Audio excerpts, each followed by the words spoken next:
மத்தேயு சுவிசேஷம் 27வது அதிகாரம் 50-51 வாசிங்க. இயேசு மறுபடியும் மகா சத்தமாய் கூப்பிட்டு ஆவியை விட்டார். அப்பொழுது தேவாலயத்தின் திரைச்சீலை மேல் தொடங்கி கீழ் வரைக்கும் இரண்டாக கிழிந்தது. பூமியும் அதிர்ந்தது, கண்மலைகளும் பிளந்தது. நான் எப்பயும் ஒரு பாட்டு பாடுதான் நான் பழைய பாட்டு தான்.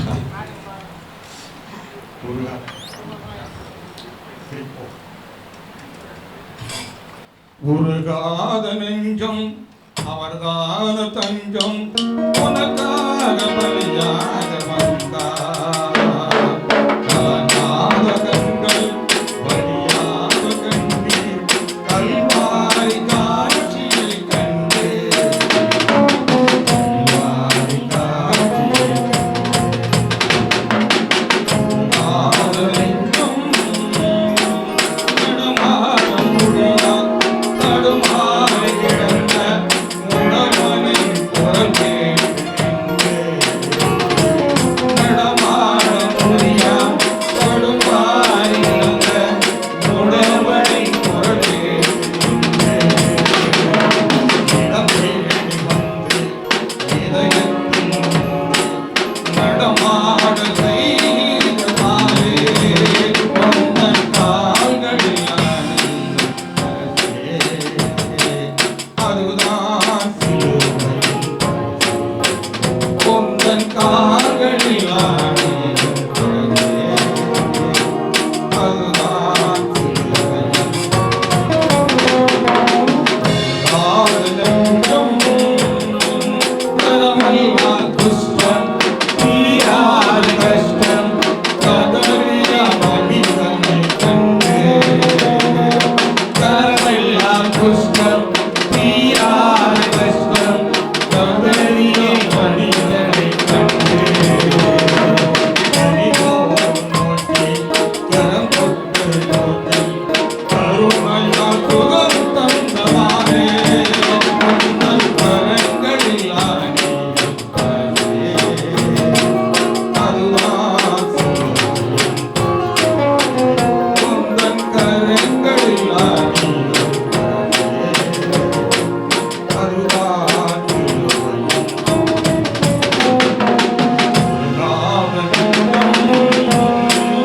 இதயத்தின் பாவம் குடிவந்ததாலே நமது அழிகின்ற ஆன்மா. இதயத்தின் பாவம் குடிவந்ததாலே நமது அழிகின்ற ஆன்மா. பாவத்தை போக்கி பாவியை மீட்டு கண்ணில் பின் வழி தந்ததாலே உந்தன் இதயத்தில் அதுதான் சிலுவை, உந்தன் இதயத்தில் அதுதான்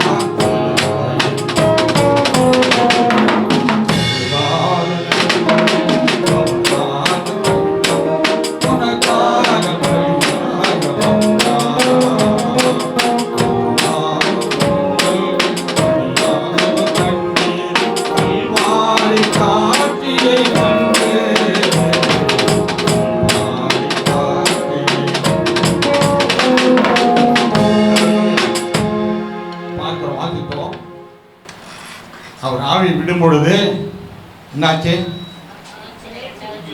வாசிங்க முதல்ல.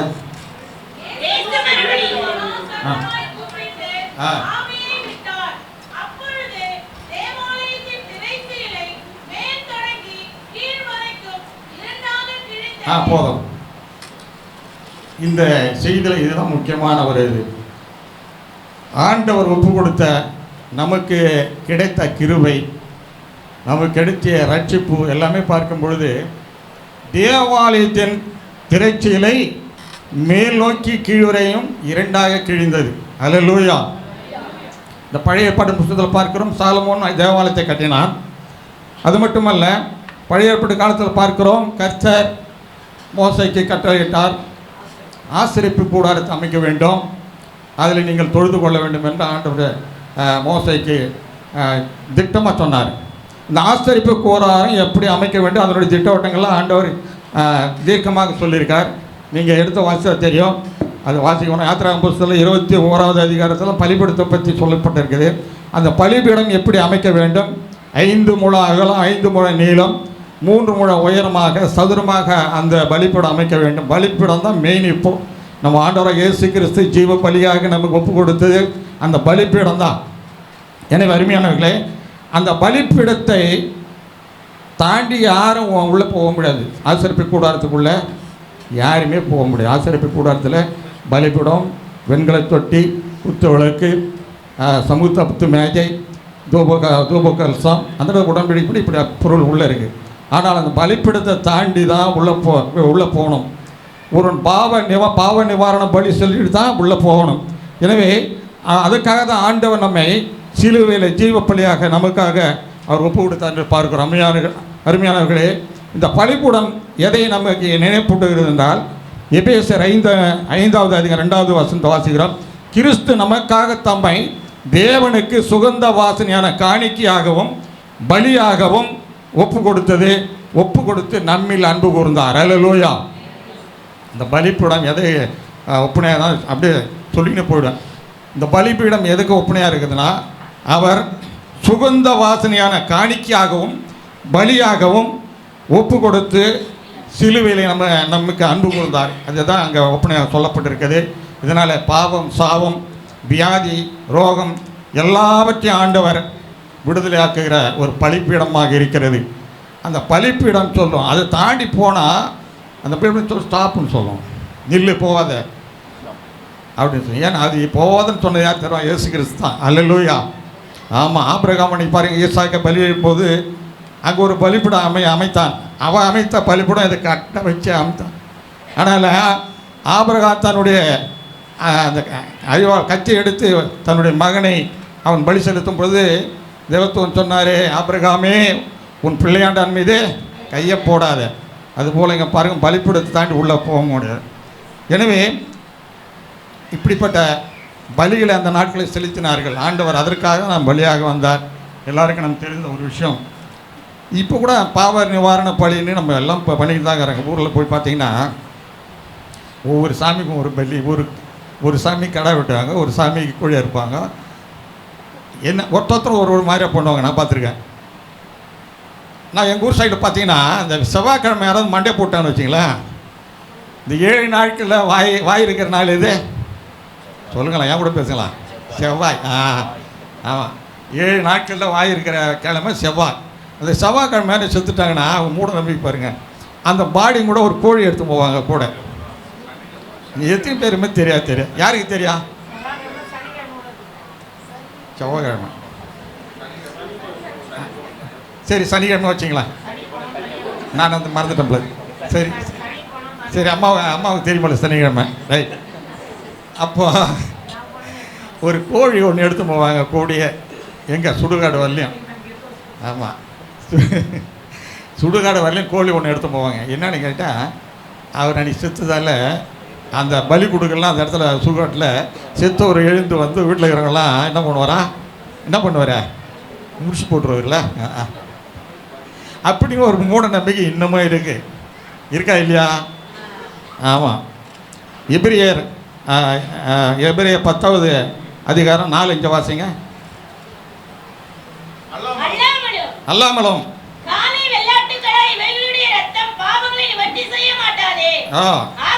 ஆகையால்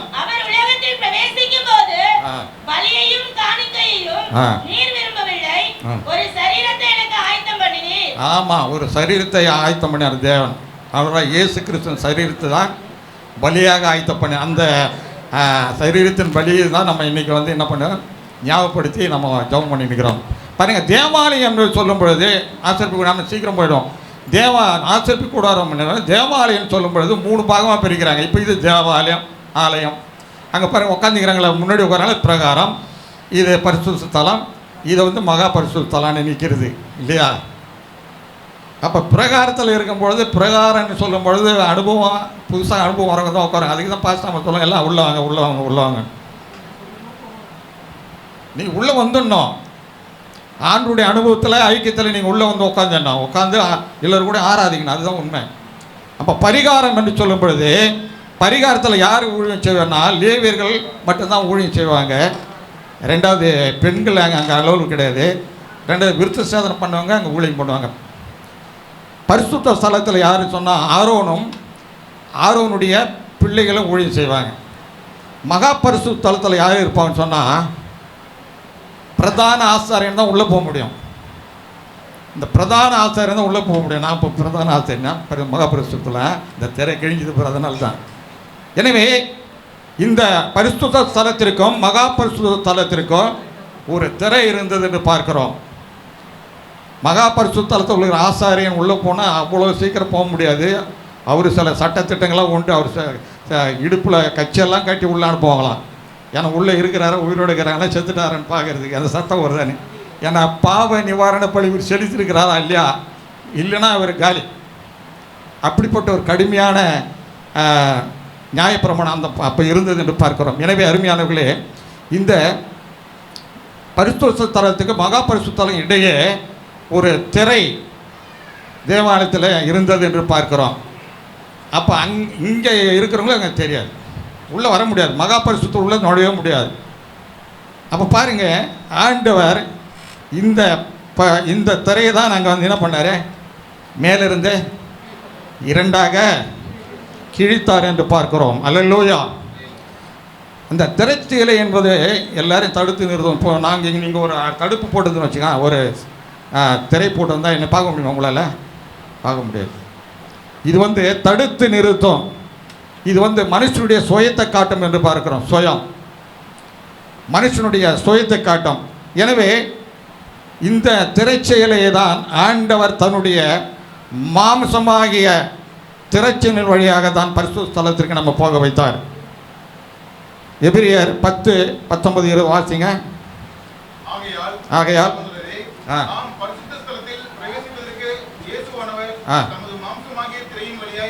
ஆமாம், தன்னுடைய மாம்சமாகிய திரையின் வழியாக தான் பரிசுத்த ஸ்தலத்தில் உள்ளே நுழைஞ்ச முடியுது. இப்போ நான்லாம் வந்து இங்கே உள்ளே நுழைய முடியாது, நீங்களும் உள்ளே நுழைஞ்சிருக்க முடியாது. ஆனால் ஆண்டவராக இயேசு கிறிஸ்து தன்னுடைய மாம்சமாகிய திரைச்சீலையை கிழிந்தபடியால் அந்த அவருடைய மாம்சம் அந்த சிலுவையில் அவர் கிழிக்கப்பட்டபடினால்தான் அந்த திரைச்சீலை இரண்டாக கிழிக்கப்படுது என்று பார்க்கிறோம். அல்லேலூயா. எனவே மத்தேயு சுவிசேஷம் 26:39 வாசிக்கிறேன். நீங்கள் வாசிக்கணும். இயேசுவுக்கு சுய சித்தம் இருந்தது. நமக்கு சுயம் அறிக்கணும். முதல் சுய சித்தம் தான் ஜபிங் சொல்ல, பிதாவே உனக்கு சித்தமானால் இந்த பாத்திரம் என்னிடத்தில் நீங்கள் கூடும், என்னுடைய சித்தம் அல்ல ஆண்டவரே உம்முடைய சித்தம் பிதா உண்டு. எனவே இயேசுக்கு சுய சித்தம். பாருங்க, 2 ராஜாக்களின் புத்தகத்தில் வாசிக்கிறோம்.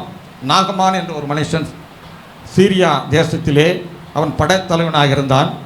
ஆனால் அவன் குஷ்டரோகமாக இருந்தான், குஷ்டரோகியாக இருந்தான். அவன் அவ்வளோ பெரிய ஆளுக்கு ஒரு குஷ்டரோகம் வந்தது. ஆனால் இஸ்ரவேல் ராஜாவிடத்தில் அனுப்பும் பொழுது அவன் வந்தான்னா மறுக்கிறான். நான் இந்த நதியில் யோர்தான் நதியில் குளிப்பாங்க, எங்கள் நதியை விடனா பெருசா அப்படி இப்படின்னு ரொம்ப சுயமாக பேசினான். ஆனால் கடைசியில் அவன் சுயம் மறிக்கப்பட்டது. அதன் பிறகு தான் சுகமானான். அல்லேலூயா. எனவே நம்முடைய சுயம் மறிக்கணும். முதல்ல பெருமை ஒழியணும். அன்றைக்கு நாகமானவனுடைய சரீரத்தில் என்ன இருந்தது? குஷ்டரோகம் இருந்தது. அவன் சுயம் மறித்ததினால்தான் அவன் சுகமானான் என்று பார்க்கிறோம். நீங்களும் நானும் எல்லா விதத்திலும் சுகமாக இருக்குன்னா நம்முடைய மனதில் இருக்கிற குஷ்டரோகம் முதல்ல மறையணும். அல்லேலூயா.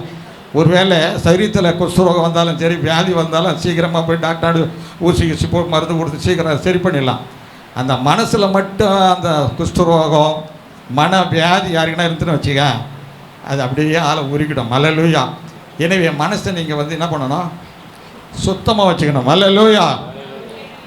நீங்கள் ஒருவரை அன்பு கூறுகள் சொன்னார். அந்த அன்பு கூறினா நம்முடைய மனசு சுத்தமாக இருக்கணும். எனவே அருமையானவர்களே, நம்முடைய சுயம் அழிய வேண்டும். முதலாவது நாகமானுடைய சுயம் அழிந்த பிறகுதான் அவன் சுகமானான் என்று பார்க்கிறோம். எனவே நம்முடைய இறுதியில் இருக்கிற அந்த குஷ்டரோகம் இங்கே முதல்ல மாறிடும். இன்றைக்கி யாராவது அப்படிப்பட்ட கசப்பு, வெறுப்பு, பிரிவினை ஆவி அப்படி இருந்தால் இந்த ஆராதனையில் நம்ம ஒப்பு கொடுத்த விட்டுடணும். அல்லது ஆண்டவர் நமக்காக தன்னையே ஒப்பு கொடுத்த தேவன், அவருக்காக நாம் ஒப்பு கொடுக்க நம்ம இன்னும் ஒன்றுமே கிடையாதுங்க. ஏன் ஆண்டவர் சமூகத்தில் ஐக்கியமாக இருந்தா என்ன, அன்பாக இருந்தா என்ன, ஒருவருக்கு ஒரு அன்பாக இருந்தால் இன்னும் என்ன அதில் ஆகிடும்? ஒன்றுமே கிடையாது. இன்றைக்கி இருந்து நாளைக்கு போகிறோம் நம்மளால். அல்லேலூயா. எனவே சுயம் மறிக்க வேண்டும் என்று பார்க்கிறோம். பாருங்கள், கலாச்சாரம் 5:14 பார்க்கிறோம். உன்னிடத்தில் நீ அன்பு கூறுவது போல பிறனிடத்தில் அன்பு கூற வேண்டும். அன்பு கூறுறதுலாம் ரொம்ப கஷ்டம் நமக்கு. அல்லேலூயா. இப்போ வந்து லேட்டஸ்ட் ஆகிப்போச்சு. சபைக்கு வர்றதெல்லாம் வந்து எப்படி ஆகிப்போச்சுன்னா லேட்டஸ்ட். அப்போல்லாம் பயந்து வரும். ஆண்டு சொன்னால் பயந்து தான் ஆசீர்வதிப்புன்னு சொல்லியிருக்காரு. எல்லாம் பயந்து வராங்க. அம்மா சொல்கிறாங்க, அவங்க சொன்னால் கரெக்டாக இருக்கு என்ன, எல்லாம் பயந்து வராங்க. எனவே ஏன்னா அவங்க தான் எல்லாத்தையும் பார்க்குறாங்க. நாம் வரோம் போயிடுறோம். எல்லாம் எதுக்கு சொல்லனா, கர்த்தருக்கு பயப்படுற பயம் இருக்கணும். கற்பனை என்றால் என்ன தெரியுமா? சுத்தமான இருதயம், நல்ல மனசு, மாயமற்ற விசுவாசத்தினால் பிறக்கும் அன்பு தான். அதுதான் கற்பனையே. புதிய கற்பனைன்னு சொல்லும் பொழுது மாயமற்ற விசுவாசத்தினால் ஏற்படும் அன்பு. ஒருவருக்கு ஒரு அன்பாயிருங்க. ஆண்டவர் அதை தான் விரும்புகிறார். இன்றைக்கி அவர் விரும்பின காரியம் என்னது? நம்ம ஒருவருக்கு ஒரு அன்பாக இருக்கணும். அல்லேலூயா. எனவே அந்த திரைச்சாலையின் தேவாலயத்தின் திரைச்சீலை 2ஆக கிழிந்த பிறகு ஆண்டவர் நம்மை எங்கே சேர்த்துட்டாரு? கிருபாசனத்தில் கொண்டு சேர்த்துட்டார். அல்லேலூயா. பரிசுத்த ஸ்தலத்துக்குள்ளே நம்ம வந்து நுழைஞ்சிருக்கிறோம். நமக்கு ஆண்டவர் பெரிய ரட்சிப்பை கொடுத்தார். இங்கே பார்க்குறோம், எபிரியர் 4:15-16 வாசிக்கும்போது, தைரியமாக கிருபாசனத்தின்டையிலே சேலக்கடவன், அது நீங்கள் சொல்லணும், பரிசுத்த ஸ்தலத்திற்கு வந்து விட்டோம். எனவே அந்த திரைச்சீலை 2ஆக கிழிந்த பிறகுதான் அங்கே நியாயப்பிரமாணம், தீர்க்க தரிசனம் நிறைவேறினது என்று பார்க்கிறோம். நம்ம நியாயப்பிரமாணத்தின் காலத்தில் போய் இருந்தோம்னா நம்ம ஒருத்தர் கூட உள்ளே உட்கார முடியாது. ஆமாம், ஒருத்தர் கூட இருக்க முடியாது. நியாயப்பிரமாணத்தின் ஒருத்தன் கண்ணை எடுத்தால் அவன் கண்ணை நீ ஏட்டுறான் அப்படின்றார். என்ன, ஒருத்தன் கையை வெட்டினா அவன் கையை நீ வெட்டுன்றார். இப்போ முடியுமா? முடியாது. ஆனால் ஆண்டவர் கிருபையாக நம்ம ரட்சிருக்க. எனவே அவர் நமக்கு அந்த திரைச்சீலை கிழிந்து நமக்கு கிருபாசனத்தில் வந்த பிறகு நமக்கு அந்த நியாயப்பிரமாணத்தின் காலம் எடுபட்டு தீர்க்க தரிசனங்கள் நிறைவேறி இப்பொழுது நமக்கு என்ன காலம் இருக்கு? கிருபையின் காலம். அதனால தான் எப்போதும் நிர்மலமாக இருப்பதும் அவருடைய சுத்த கிருபை. அல்லேலூயா. நீங்களாம் நம்மெல்லாம் வந்து இங்கே உட்காந்துருக்கிறோன்னா சுத்த கிருபை. நம்ம நல்லவங்களாம் வந்து உட்காந்துக்கிறப்போ இல்லை, நம்ம எல்லாம் நல்லவங்களாம் வந்து உட்காந்துக்கிறோம். காரணம் அவருடைய கிருபை தான், வேறு ஒன்றுமே கிடையாது. அவர் கிருபை இல்லைன்னா நம்ம ஒருத்தரோட உள்ளே உட்காரவே முடியாது. நாம் நிற்பதும் நிருபமாகாமல் இருப்பதும் அவருடைய சுத்தை கிருபையாக இருக்கிறது. அந்த கிருபை கிடைத்ததுனால் நமக்கு என்ன கிடைக்குதுன்னா பாவ மன்னிப்பு கிடைச்சிது. ஃபஸ்ட்டு நமக்கு ஆண்டவர் கொடுத்த கிருபையினால் முதலாவது பாவ மன்னிப்பு கிடைத்தது. 1 யோவான் 1:7 வாசிக்கிறோம். இயேசு கிறிஸ்துவின் ரத்தம் சகல பாவங்களை நீக்கி நம்ம சுத்திகரிக்கும். எனவே முதலாவது நமக்கு பாவ மன்னிப்பு கிடைத்தது. மத்தேயு சுவிசேஷம் 9:6 வாசிக்கும்போது, பூமியிலே பாவங்களை மன்னிப்பதற்கு இயேசு கிறிஸ்து ஒருவருக்கு தான் அதிகாரம் உண்டு. ஒருவேளை நம்ம மன்னிக்கலாம், ஒரு பிள்ளை செய்த தவற தந்தை மன்னிக்கலாம், ஆனால் அவனுடைய பாவத்தை மன்னிக்க நமக்கு அதிகாரம் கிடையாது. அவன் செய்த குற்றத்தை வேணால் நம்ம மன்னிச்சிடலாம். சரி பரவாயில்ல விட்டுரு, நம்ம பிள்ளை தானே, நம்ம சகோதரன் தானே அப்படி சொல்லி மன்னித்து விடலாம். ஆனால் ஒருவருடைய பாவத்தை தேவனை தவிர நம்மால் மன்னிப்பதற்கு அதிகாரம் கிடையவே கிடையாது. அல்லேலூயா. எனவே பூமியில் பாவங்களை மன்னிப்பதற்கு இயேசு கிறிஸ்து ஒருவருக்கு தான் அதிகாரம் உண்டு. ஏன்னா அதான் பேசினார், மன்னிங்க பிதாவியர்களை மன்னியும் என்று மன்னித்தார்னு பாருங்கள். 2வது பாருங்கள், ரட்சிப்பு கிடைத்தது. முதல்ல நமக்கு அந்த கிருபையின் காலம் வந்ததுனால முதலாவது பாவ மன்னிப்பு கிடைத்தது, 2வது ரட்சிப்பு கிடைத்தது. யார் ரட்சிக்கப்படுவான்னு சொல்லும் பொழுது ஆண்டவருக்கு உத்தமனாக இருக்கிறவன் தான் இந்த உலகத்தில் ரட்சிக்கப்படுவான். யோவான் 3:17 வாசிங்க. யோவான் சுவிசேஷம் 3:17.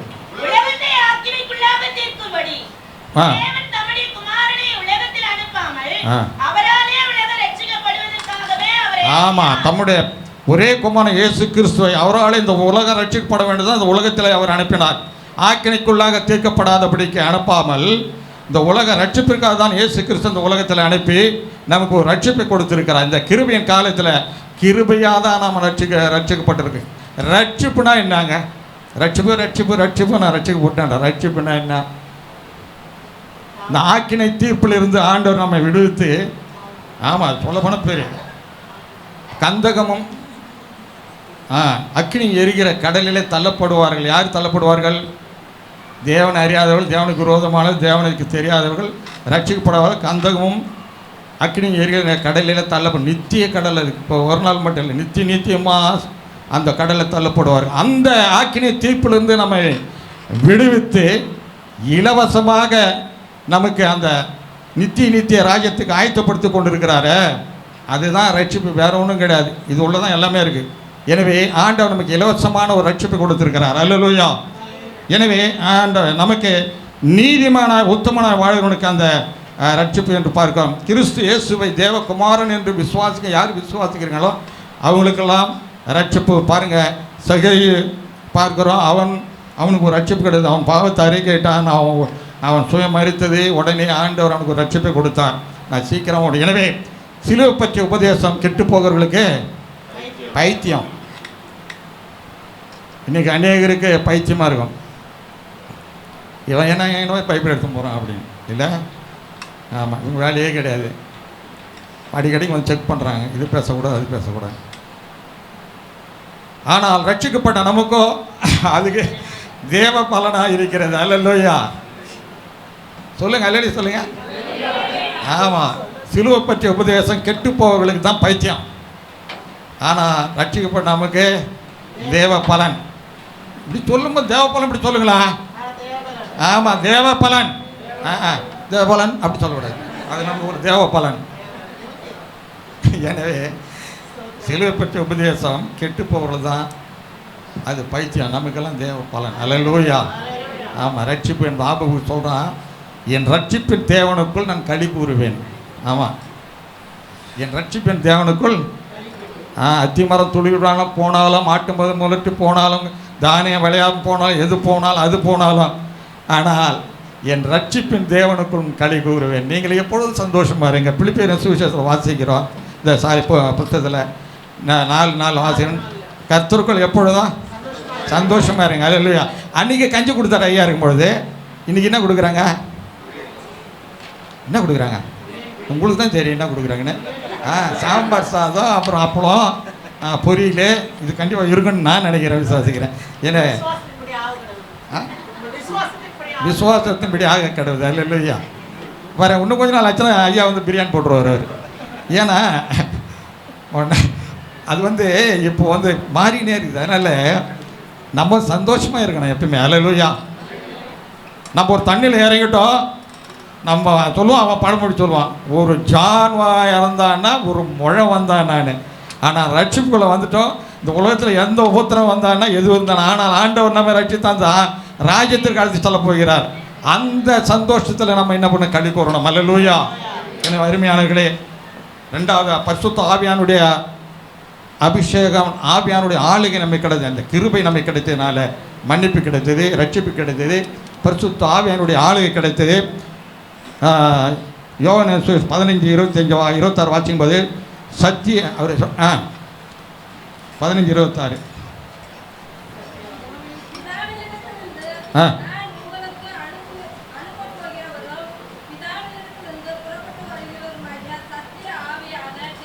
ஆமாம், சத்திய ஆவியாக தேட்டர் வரலான்னு தான் இருக்கார். ஆண்டு சொன்னார் போகும்போது, நான் போகிறேன், ஆனால் ஒரு தேற்றரவானாகிய சத்திய பரிசுத்த ஆவியை உங்களுக்கு அனுப்புவேன்னு சொன்னார். அந்த பரிசுத்த ஆவியினுடைய அபிஷேகம் இருந்தால் தானே நம்ம எல்லாம் முடியும், எல்லாம் ஒன்றுமே முடியாது. அல்லேலூயா. நம்முடைய பாவத்தை கடிந்து உணர்த்துகிற ஒரே ஒருத்தர் பரிசுத்த ஆவியானவர் தான். அல்லேலூயா. பரிசுத்த ஆவியான இருந்தால் அங்கே போகாத அப்படின்னு சொல்லுவார். அது சில பேரை மீறி அது யாரை அரை சொல்லலாம் நம்ம போய்கிட்டே இருப்பாங்க. ஆனால் பகுத்தறிகிற ஆவின்னு ஒன்று இருக்குது. அது ஆண்டவர் பேசுகிறாரா, இது பரிசுத்த ஆவியானவர் பேசுகிறாரா, வேறு யாரும் மனுஷன் பேசுகிறான்றதை வந்து பகுத்தறியணும். அந்த பகுத்தறிய இருந்தால் தான் அந்த ஆவியானுடைய சத்தத்தை நம்மால் கேட்க முடியும். அல்லேலூயா. ஆமாம், இல்லைன்னா பிசாசு பேசுவான். மனைவி 2 பேரும் புருஷன் கணவன் மனைவி நல்ல சந்தோஷமாக இருக்கிற நேரத்துக்கு தான் பிசாசு வந்து பேசுவான். ஏன் கேள அவர் ஏன் அடிக்கடி லேட்டாக வராரு? அனுபவம். ஏங்க வயசாகிடுச்சுல்ல, அனுபவம் இருக்கிறதா? கேட்கலாம். ஏன் அவர் லேட்டாக கேட்கலாம். ஏன் அவர் சம்பளம் கொடுக்குற கேட்கலாம். இப்படி பிசாச்சு அப்படி போட்டு அந்த குடும்பத்தில் ஒரு கலடை கொண்டுன்னு வரோம் பாருங்க. நம்ம தான் பார்த்துருக்குறல, அனுபவம் தானே. அல்லையா, எங்கள் வீட்டில் என்ன சண்டை போட மாட்டாங்க.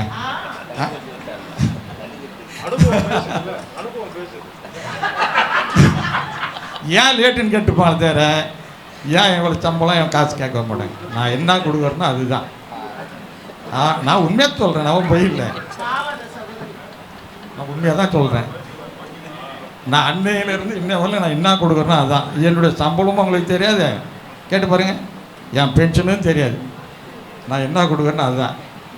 எனவே இந்த பிசாசு சத்தத்துக்கும் பரிசுத்தாவுடைய சத்தத்துக்கும் நம்ம அறிந்து கொள்ள வேண்டும். அதான் நான் போகிறேன், ஒரு தேற்றரும் ஆகிய பரிசுத்தாவியை உங்களுக்கு அனுப்புகிறேன். எனவே சபையில் பரிசுத்தாவினுடைய அபிஷேகம் இருக்கணும். அல்லேலூயா. ஆமாம், பாசு பேச முடியுமா, கடைசியாக முடியுமா பரிசுத்தாவினை பற்றி தான் சொல்லுவார். எல்லாமே சகலத்தையும் செய்கிறவர் அவர் ஒருத்தர் தான், பரிசுத்தாவியவர் தான். அவர் சகலத்தையும் செய்வார். எனவே அப்போஸ்தலர் சுவிசேஷம் 1:8 வாசிக்கிறோம். மனப்பாடமாக தெரியும். பரிசுத்தாவின் உங்களுக்கு வரும்போது பலனடைந்து எருசலேமிலும் யூதாவிலும் சமாரியாவிலும் உலகம் முடிவு பிறந்து நீங்கள் எனக்கு சாட்சியாக இருங்க. எருசலேமிலும் சபையில் யூதாவில், யூதா என்று சொல்லும் பொழுது சத்தியத்திற்கும் கிறிஸ்தவ மத்தியிலும் நம்ம சாட்சியாக இருக்கணும். சமரியாவில் புறஜாதி மக்களின் சாட்சியாக இருக்கணும். இந்த உலகம் முழுவதிலும் நம்ம சாட்சியாக இருக்கணும். அல்லேலூயா. நம்மளால் முடியுதா? முடியுன்ற மட்டும் கை தூங்க, அல்லேலூயா சொல்லுங்க. முடியல, முடியுது, அல்லேலூயா சொல்லுங்க. முடியும். ஏன் தெரியுமா? அதை நம்மளால் செய்ய முடியல. அதுதான் மனசு இல்லை, நமக்கு சாட்சியாக இருக்கணும்.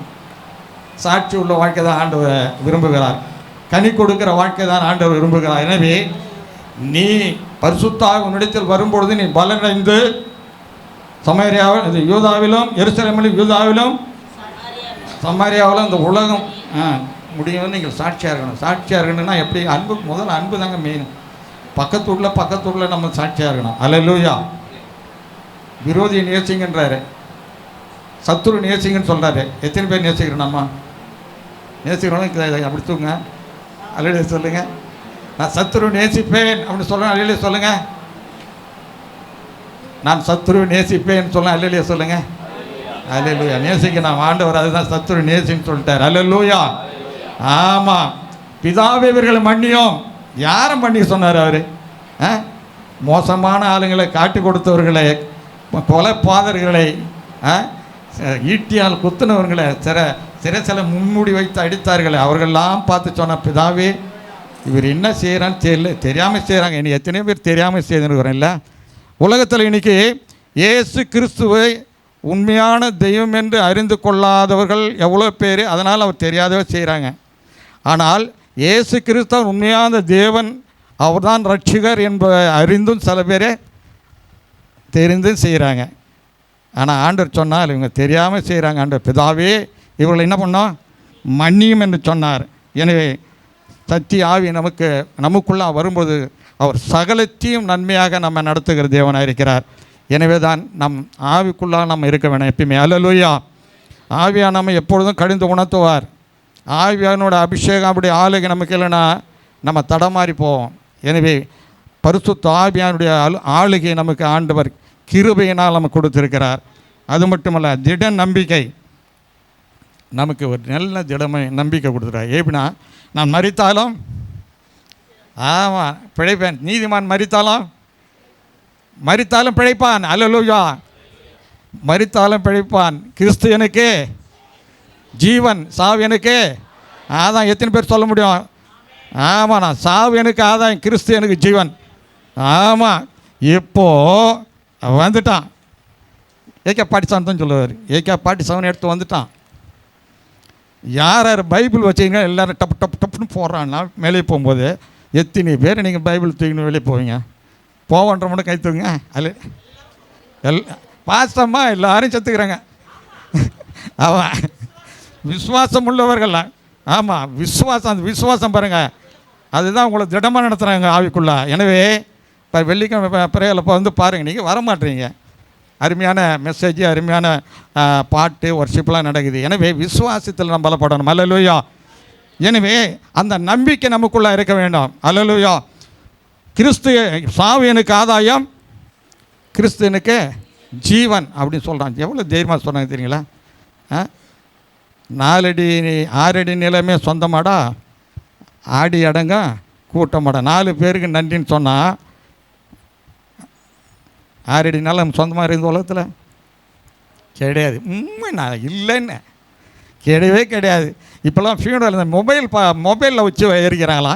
நான் கேள்விப்பட்டேன். ஒரு பிரதர் சொல்கிறாரு, ஐயா ஈரோடு சைட்லாம் பார்த்தீங்கன்னா ஃபோன் பண்ணால் அந்த வண்டியோட வருமா, எரிக்கிற வண்டி. அவங்க வீட்டுக்கு வந்து எல்லா டாக்குமெண்ட்ஸ் எல்லாம் பார்த்துட்டு, எல்லா டீட்டெயில்ஸ் எல்லாம் பார்த்துட்டு முடிச்சிடலாம். ஒன்று அங்கேயே வீட்டாண்டே எரித்து சாம்பல் அங்கேயே கொடுத்துட்றாங்களாம். இது எப்படி பாருங்க கதை. ஈரோட்லேருந்து ஒருத்தர் எனக்கு நேற்று ஒருத்தர் கூட பேசியிருக்கும்போது சொல்கிறார், மொபைல் ஃபியூனரல் நல்லா இல்லை, அது சுடுகாட வேண்டியதில்லை, எங்களுக்கு சுடுகாடு தேடுன்னு சொல்ல வேண்டியதில்லை. பாஸ்ட்டு வரணும். ஒருவேளை அவர் வந்து ஒருவேளை சாம்பலுக்கு சாம்பலாக மண்ணுக்கு மண்ணாக விட்டார். சாம்பலுக்கு சாம்பல் தான் சொல்லி அவனை வேறு சொல்ல முடியாது. எனவே இப்போ ஃபியூனரல், மொபைல் ஃபியூனரல் வருதான் வீட்டை தேடி. அதெல்லாம் நீ கவலைப்படாது, எங்களுக்கு பதிவு பாஸ்ட் எங்களை எங்கே இப்போ பதிப்பாங்கன்ற அந்த கவலையே வேண்டியதில்லை. அப்படிப்பட்ட காலம் மாறிக்கினே வருது இப்போல்லாம். அல்லேலூயா. ஏன்னா அருமையானவர்களே, தின நம்பிக்கை ஆண்டவர் நமக்கு அந்த கிருபை நமக்கு கிடைத்ததுனால ஒரு திட நம்பிக்கை நமக்கு கொடுத்துருக்கிறார். அல்லேலூயா. நான் மரித்தாலும் பிழைப்பேன், அந்த ராஜ்யத்துக்கு நான் போவேன். அல்லேலூயா. ஆமாம். 2 கொரிந்தியர் 4:10 வாசிக்கிறோம். 4:10 வாசி. ஆமாம் ஆமாம். இயேசு கிறிஸ்துவின் மரணத்தை எங்கள் சரீரத்தில் எப்பொழுதும் சுமந்திருக்கிறோம். அல்லேலூயா. இன்றைக்கி மட்டும் நான் வந்துட்டு இயேசு கிறிஸ்து சிலுவையில் அரைஞ்சிட்டார் அப்படின்னு சொல்லிட்டு துக்கப்பட்டு ஜெபம் பண்ணிட்டு போகிறோம். எப்பொழுதுமே இருக்கணும். அல்லேலூயா. நான் ஒரு காலத்தில் பார்ப்பேன், ஐயா இருக்கும்போது கூட பார்த்துக்கிறேன்னு நினைக்கிறேன், அழுவாங்க வயசானவங்கெல்லாம் அந்த குட் ஃப்ரைடே சர்வீஸில் அழுது ஜெபம் பண்ணுவாங்க. ஆமாம், என்ன சிஸ்டர், ஏன்னா இவங்க தான் அடிக்கடி என்ன கண்டிஷன் பண்ணுறேன், என்ன அழுது ஜெபம் பண்ணுவாங்க. ஆமாம், நான் எங்கேயோ ராயப்பேட்டில் எம்பி ஒரு தடவை போகும்போது மாரில் அடிச்சுன்னு ஜெபம் பண்ணாங்க குட் ஃப்ரைடே சர்வீஸில் பார்த்துக்கிறேன். ஆனால் இப்போது தைரியம் ஆண்டவர் நமக்கு ஒரு திட நம்பிக்கை கொடுத்துருக்கிறார். நம்ம கவலைப்படவே கூடாது. அல்லேலூயா. ஏன்னா சொன்னால் மரித்தேன் உயிர் தெழுந்தேன் சதா காலங்களில் நான் உங்களோடு இருக்கிறேன். அல்லேலூயா. அது நம்ம வந்து துக்கப்பட வேண்டிய நேரமே கிடையாது. இப்போ அனுசரிக்கிறோம், அந்த நாளை அனுசரிக்க. ஒருவேளை நம்ம அனுசரிக்காத விட்டால் ஆண்டவரே மறந்துடுவோம் நம்ம, இல்லைங்களா? இப்போது முதலாவது ஆண்டு நினைவு நாள் நாங்கள் கொண்டாடினோம். நேற்று கூட அங்கே ஒரு நினைவு நாள் கொண்டாடினோம். இவங்க எத்தனை நாள் நினைவு கொண்டுவாங்க? ஒரு 4-5 வருஷம் கொண்டுருவாங்க, அப்புறம் விட்டுருவாங்க. ஆமாம். ஆனால் ஆண்டவராக இயேசு கிறிஸ்து மரித்த இந்த நாளை நான் நினைவு கூறாவிட்டால் நம்ம என்ன பண்ணணும்? மறந்துடுவோம். இன்றைக்கி எத்தனை பேர் வெளியில் இருக்கிறாங்க, அவங்களுக்கெல்லாம் துக்கமான ஒரு நாள்னு சொல்கிறோம். அல்லேலூயா. நமக்கெல்லாம் நல்ல வெள்ளி இது. எனவே பார்க்குறோம், யோபு சொல்கிறான், ஒரு மரத்தை குறித்தாவது நம்பிக்கை உண்டு, அந்த மரத்தை வெட்டி நாங்கள் கரெக்டாக முடிச்சிடும், ஒன்றும் பிரச்சனை கிடையாது. அந்த மரத்தை வெட்டி கீழே போட்டால் அதில் தண்ணி பட்டு வேறு விட்டு அது மறுபடியும் முளைத்து அது தழைக்கும். ஆனால் மனிதனோ வென்றால் ஜீவித்து போவான், எங்கே போவான்? அதுதான் இப்போ பதிலே. அல்லேலூயா. சாலமன் சொல்லலாம் பிரசங்கின் புஸ்தகத்தில், என் கைகள் செய்த சகல வேலைகளையும் நான் பிரயாசப்பட எல்லாவற்றையும் நினைத்து நோக்கி பார்க்கும் பொழுது எல்லாமே மாயை, மனசுக்கும் சஞ்சலமாக இருக்கிறது. அல்லேலூயா. அப்போ இது பொய்யான வாழ்க்கை, இது பொய்யான வாழ்க்கை. எனக்கு ஒரு மெய்யான வாழ்க்கை அப்படின்னா மரணத்து பிறகு தான் ஒரு மெய்யான வாழ்க்கையை, நம்ம செத்த பிறகு தான். இது வாழ்க்கை கிடையாதுங்க. நீ கிறிஸ்துக்குள்ளா மரித்த பிறகு தான் நமக்கு ஒரு நித்திய வாழ்க்கை உண்டு. அதுதான் உண்மையான வாழ்க்கை. இது ஒரு பொய்யான வாழ்க்கை. அதான் சொல்கிறான், மாயையும் மனசுக்கு சஞ்சலமாக இருக்கிறது என்று பார்க்கிறோம். என் அருமையானவர்களே, ஆண்டவர் நமக்கு ஒரு திட நம்பிக்கை கொடுத்துருக்கு. அந்த திட நம்பிக்கை நம்ம விட்டுவிடவே கூடாது. எப்பயுமே இந்த உலகத்தில் நமக்கு எவ்வளோ உபத்திரங்கள் உண்டு, ஆனால் அந்த திட நம்பிக்கை நம்ம விட்டுவிடக்கூடாது. பேதுரு ஆண்டவரத்தில் கேட்குறேன், ஆண்டவரே எல்லாவற்றையும் விட்டுட்டு நான் கூட வந்திருக்கிறோமே, நாங்கள் எல்லாவற்றையும் விட்டுட்டு கூட வந்து என்ன கொடுப்போன்னு கேட்குறான். எல்லாவற்றையும் உங்கள் வீட்டில் எல்லாம் பொண்டாட்டி புள்ள எல்லாத்தையும் விட்டு உங்க கூட வந்துக்கிறோமே, நீங்கள் என்ன கொடுப்பீங்க அப்படி கேட்குறான். ஆண்டவர் ரெண்டாக பிரிக்கிறார். இம்மையும் மறுமையுமாக பிரித்தாதுக்கு அப்படியே வெளிப்ப சொல்கிறார் ஆண்டவர். இம்மையிலே துன்பங்களோடு கூட 100 வீடுகளையும் சகோதரிகளையும் பிள்ளைகளையும் நிலங்களையும் பெறுவாய், ஆனால் மறுமையில் நித்திய ஜீவனை அடைவாய். அல்லேலூயா. அவர் சொல்லிட்டார், துன்பங்களோடு கூடன்ட்டார். நீ எத்தனை 1000 சொத்துக்கள் வந்தாலும் சரி, எத்தனை பேர் இருந்தாலும் அது வந்து என்னங்க பண்ணுமா, உலகம் கொடுக்குற ஆசீர்வாதம் துன்பம். நீ இம்மையிலே துன்பங்களோடு கூட, அந்த வசனம் அருமையான வசனம், கூட 100 வீடுகளையும் சகோதரிகளையும் பிள்ளைகளையும் நிலங்களையும் பெறுவாய், ஆனால் மறுமையில் நித்திய ஜீவனை அடைவாய் என்று மெய்யாகவே உங்களுக்கு நான் சொல்லுகிறேன். அல்லேலூயா. நீங்கள் நினைக்கலாம் எல்லாத்தையும் விட்டு நம்ம வந்து சர்ச்சுக்கு வரமே, நமக்கு எவ்வளோ எதிர்ப்புகள் தெரியுமா உண்டு. கிறிஸ்துக்குள்ளாக பிறந்தவங்க, அவங்க கிறிஸ்துவ குடும்பத்தில் பிறந்தவங்களுக்கு ஓரளவு இது சமாளிச்சுறாங்க. நிறைய பேர் ஜெபம் பண்ண முடியல வீட்டில் போய், பயம். நான் கூட ஒரு தடவை தூக்கி அடித்தேன் பைபிளில். ரட்சிக்கப்பட்ட பிறகுங்க, ரட்சிக்கப்பட்ட பிறகு நான் பாஸ்டர் கூட தான் இருந்தேன். அவர் பாஸ்டர் தான் எனக்கு தெரியும், பாஸ்டர் தான் மதிப்பேன், பாஸ்டர் தான் பயப்படுவேன். ஆனால் ஆண்டவர் எனக்கு தெரியாது. 15 வருஷமாக தெரியாதுங்க.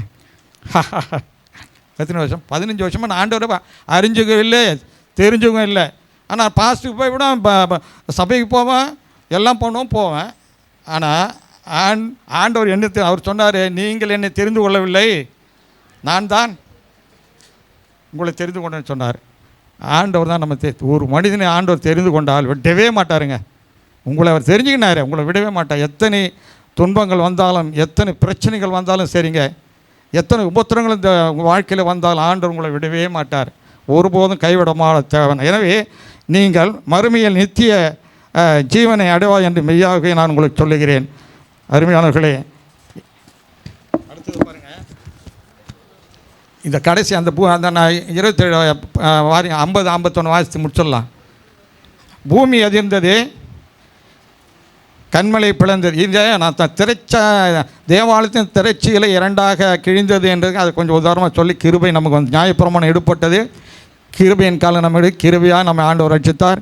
அந்த கிருபை கிடைத்ததுனால்தான் பாவ மன்னிப்பு கிடையாது, ரட்சிப்பு கிடையாது, பரிசுத்தாவுடைய ஆளுகை கிடைத்தது, இதெல்லாம் நமக்கு கிடைத்தது. ஆனால் பூமி அதிர்ந்தது அப்படின்னு பார்க்குறோம். பூமி அதிர்ந்ததுன்னு சொல்லும் பொழுது நம்முடைய தேவனாகிய இயேசு கிறிஸ்து இந்த சர்வ லோகத்தினுடைய பாவங்கள் எல்லாம் அவர் சுமர்ந்து இருந்தார். அவர் உரத்திலே எல்லா பாவத்தையும் சுமந்தார். எவ்வளோ தாங்க முடியும் பாருங்கள். ஆனால் அந்த ஆவியை அவர் விடும் பொழுது பூமி அது தாங்க முடியாத அளவுக்கு அதிர்ந்தது என்று பார்க்கிறோம். அதுக்கு தான் சொல்லப்பட்டது, பூமி அதிர்ந்தது, ஆவியை விடும் பொழுது தேவாலயத்தின் திரைச்சீலை 2ஆக கிழிந்தது, பூமி அதிர்ந்தது, கல்லறைகள் திறந்தன. எபிரேயர் 2:15 வாசிக்கும் போது மரணத்துக்கு பயந்தவர்களை விடுதலையாக்கும்படி மரணத்தை ஆண்டவர் ருசி பார்த்தா எனக்கு பார்க்கிறோம். கல்லறை திறந்தன, உயிர்த்தெழுதியில் நம்பிக்கை ஆண்டவர் நமக்கு கொடுத்தார். அல்லேலூயா. அது என்னமோ சொல்லிட்டாங்க, கல்லறை திறந்தது, கண்மலை பிளந்து அப்படின்னு சொன்னாங்க. இதெல்லாம் உயிர்த்தெழுதலில் நம்பிக்கை ஆண்டவர் கொடுத்தார் அன்னைக்கு. அல்லேலூயா. எனவே நாம் மரித்தாலும் பிழைப்போம். ஒருவேளை நம்ம ஆண்டவர் வருவதற்கு முன்படியாக நம்ம கர்த்தருக்குள்ளாக மரித்தால் அவருடைய கடைசி எக்காலம் துடிக்கும் பொழுது நம்ம என்ன பண்ணுவோம்? மரித்தவர்கள் முதலாவது உயிரோடு எழுந்திருப்பார், நாமெல்லாம் மறுரூபமாகி அவரோடு கூட போவோம். அந்த நம்பிக்கை நமக்கு இருக்கணும். அல்லேலூயா. அதனால தான் நம்ம வந்திருக்கிறோம். ஏதோ இது ஒரு மார்க்கம், ஒரு மதம், இது அப்படி இல்லை. இது ஒரு வழி, நல்ல வழி ஆண்டு நமக்கு கொடுத்துருக்கிறார். எனவே பார்க்கிறோம், கல்லறைகள் திறந்தன, கண்மலை என்னாச்சு? பிளந்தது. இந்த கண்மலை பிளந்தது பார்க்கிறோம். அநேகருடைய இருதயம் கண்மையில் பிறந்ததுன்னு சொல்லும்பொழுது நம்ம பாவம் செய்து செய்து செய்து மற்றவர்களுக்கு நம்ம துன்பத்தை கொடுத்து கொடுத்து கொடுத்து நம்முடைய இருதயெல்லாம் பாறையாக மாறிடுமா. என்ன சரியான மனுஷன் கல் மனுஷன்வாங்கத்துல கேள்விப்பட்டுக்கிறீங்களா?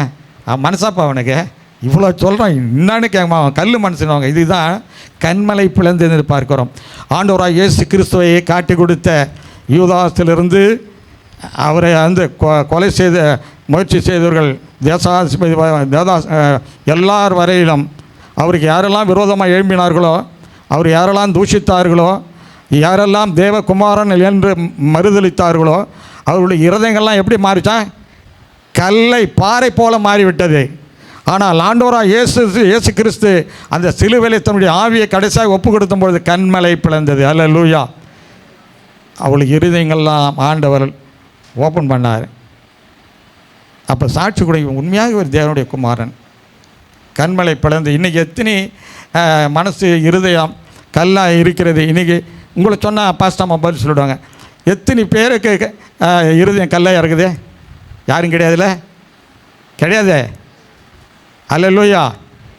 அப்படிப்பட்ட கல்லை ஆண்டவர் அந்த நாளில் சிலுவையில் அவர் தன்னுடைய ஆவியை பிதாவினிடத்தில் ஒப்பு கொடுக்கும்போது கண்மலை பிளந்தது. இன்றைக்கி நம்முடைய மனசை நல் மனசாக வைத்து கொள்ள வேண்டும். ஓப்பன் மைண்டுன்னு வாங்க. ஓப்பனாக இருக்கணும். எப்பயுமே உண்மையை சொல்லணுங்க. ஓப்பனாக இருக்கணும். எனவே கண்மலை பிரிந்தது. பரிசுத்தவான்கள் உயிரோடு எழுப்பினார். வெளிப்படுத்தின சுவிசேஷம் 26 அவருடைய மரணத்தை விசுவாசிக்கிறவர்களுக்கு உயிர் கொடுக்கும், புது ஜீவன் கொடுக்கும், புது நம்பிக்கை கொடுக்கும், புது வாழ்வு கொடுக்கும். உன் வியாதிகள்லாம் எல்லாம் மறைந்து போகும். அருமையானவர்களே, இந்த நாளில் பரிசுத்தவான்களை நாம் அந்த நாளில் பார்த்தோம். அருமையான ஆண்டவராக இயேசு கிறிஸ்து பரிசுத்தர். எனவே நாமும் கூட பரிசுத்தமாக வேணும். பரிசுத்தம்னா என்ன பரிசுத்தம்? என்ன பரிசுத்தம்? ஆண்டவருக்கு பிரியமில்லாத காரியத்தை விட்டு விடுத்தான் பரிசுத்தமாக வாழ முடியும். எனவே அருமையானவர்களே, இந்த நாளிலும் கூட ஆண்டவர் நம்மையும் பரிசுத்தமாக்கி அவர் நமக்காக பிதாவாகிய தேவன் தம்முடைய ஒரே பேரான குமாரனான இயேசு கிறிஸ்துவை இந்த உலகத்தில் நமக்காக அனுப்பி தன் ஜீவனை சிலுவையில் ஒப்பு கொடுத்தார். எனவே அதை மறந்துடக்கூடாது. நாம் பரிசுத்தப்படுவோம், ஐக்கியப்படுவோம், ஒருவருக்கு ஒப்புரவாகும். ஒருவருக்கு விரோதமாக இருந்தால் ஒப்புரவாகுங்க. ஈஸ்வரன் அன்னைக்கு திருவிருந்து கொடுக்க போகிறாங்க. ஆனால் அதுக்குள்ளே எல்லாம் ஒரு திருவிருந்து வாங்கும்போது நம்ம எல்லாம் ஒரு ஐக்கியம் ஒப்புரவு ஆகி தான் அந்த திருவிருந்து எடுக்க வேண்டும். என்னை ஆண்டவர்கள் ஆசிரியர் தருவாக. கர்த்தர் தாமே ஆசீர்வதிப்பார். உங்களை ஆசீர்வதிப்பார். அல்லேலூயா.